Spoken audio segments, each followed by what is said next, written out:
Hey viewers, welcome back to our channel. Today, we're delving into a captivating term that is considered a dessert. A classic dessert that combines sweet, spiced apples with a flaky, buttery crust. Well, how do we say its name correctly?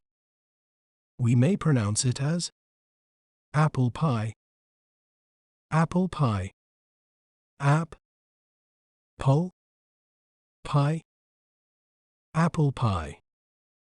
Apple pie is often enjoyed as a comforting dessert during holidays like Thanksgiving, and is also a popular choice for family gatherings and casual dinners. Isn't it fascinating how breaking down a word can make it clearer? If you enjoyed learning about apple pie, be sure to subscribe to our channel for more educational content. Thanks for watching. Remember, knowledge is power. See you next time.